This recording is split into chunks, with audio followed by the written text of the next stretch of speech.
the IATF 16949 podcast, where we talk about all things automotive. Find us on our channel at youtube.com/IATF 16949 auditing, or visit our website at www.iatfglobaloversight.org.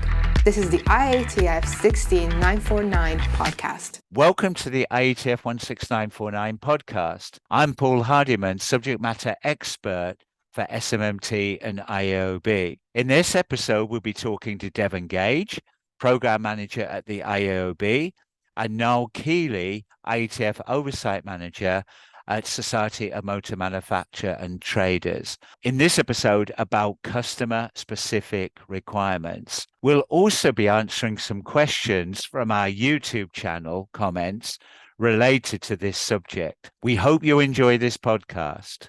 Customer-specific requirements then. Now, I think one of the viewers said that in watching the video about auditing customer-specific requirements, it was really not clear about how CSRs apply to a second-tier supplier. So does a second-tier supplier only have to meet the first-tier supplier requirements, or do they also have to understand the OEM requirements? Yeah, now this is again a great question and a topic that we're probably not going to be able to do justice on in this our first podcast, or possibly second, depending on how this gets edited. But anyway, customer specific requirements. This whole area of customer specific requirements is complicated, but for customer requirements to be customer specific requirements, they have to be described around the clauses of the IATF standard. So if you're a tier 2 supplying to a tier 1, and that tier 1 has defined what they're calling customer specific requirements, then you would expect them to be organised around the clauses of the standard. For me, it's an ongoing point of confusion, the difference between customer requirements and customer-specific requirements, and a great topic to come back to, and maybe to have some more videos, or maybe on this auditing CSRs lower down the supply chain. Because I think now that some auditors, if they're auditing a fourth-tier supplier, for example, expect that organization to know where their product's going to end up. And they might not know the vehicles that their product ends up in. So they only have to understand and meet the third tier supplier requirements. So I think it'd be interesting to see how this develops over the coming months and years. But again, keep up to date, because we will publish more videos on this as we move forward. Yeah. And this is a topic that is hotly discussed at the moment. This concept of customer-specific requirements is very much kind of on the agenda at the moment. Yeah, and it sort of links to the next question, Devon, that if an organisation's customers are not IATF members, can those non-IATF members still write and apply customer-specific requirements? Absolutely. Any organization can have customer-specific requirements, whether they're IATF, sub-tier, different OEM. They can all have customer-specific requirements. However, it will be up to the auditor to see those customer specifics, be familiar with them during maybe the audit planning process, in order to make sure that they're applied properly throughout the certified organization's QMS. Yeah. And Niall, I think this next question is so interlinked. I think it's interesting that we've had quite a few questions about customer-specific requirements.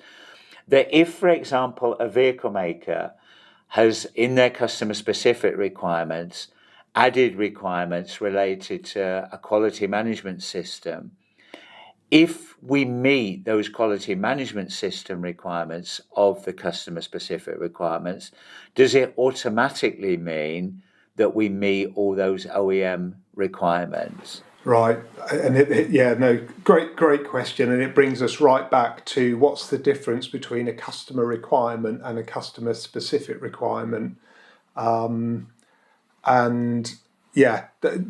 me the answer is no. They on top of, let's say, the quality management system customer requirements or CSRs, customer specifics, there will be other customer requirements that will exist in the contract between the supplier and their customer that won't necessarily be in any sort of CSR document, but will still be fundamentally important requirements that will feature during an audit, which again goes back to this, I would say, confusion about CSRs versus customer requirements. Yeah, good. No, thank you. So we will be exploring this further in further video series. And I'm sure you'll be glad this is the last question that we've got for today. Yeah. A subscriber has requested an audit discussing about how is an audit schedule put together. And I think this is probably more for internal within a client. Could we add this, Devon, to a future series? Yeah, absolutely. There's no reason that we couldn't add anything like that. So we love feedback and questions like this. If that's something that our viewers want to see, we will make sure to put that at the top of our lists. Right now, we have filmed through roughly September, so we'll make sure. So we could consider that in the next series. Yeah, I think it's a great suggestion actually. The video on how to develop an audit program is really what it's saying, isn't it? What does the annual audit program or the audit program look like? How's it prioritized? How's it reviewed for effectiveness and so on? So yeah, I think it's a great. Yeah, no, I think that's a really good idea, and I think maybe there's two parts of this that we can summarize.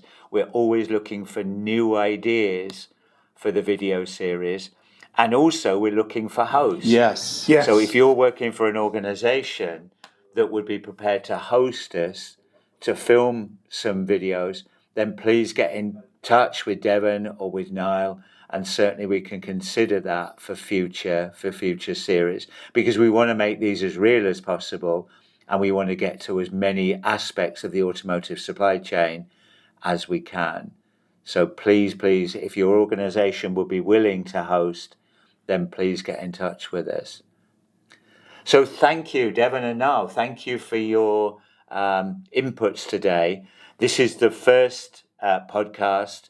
We will be repeating this. This one is probably a bit longer because it is where we're looking at a lot of the historic comments, but we will be keeping this going on a monthly basis and reviewing all the comments. Yeah, Devon, any final comments? Yeah, I was just, as you were saying, we're going to be looking at the comments every month and getting a podcast out to you monthly, which is great. Usually, as you said, it won't be as long as today's, but I think today was important that we addressed as many as we could. Yeah, and we're going to we'll try and get some other people involved as well. Won't we? It would be great. That's what I was saying. Going, and not just within automotive industry.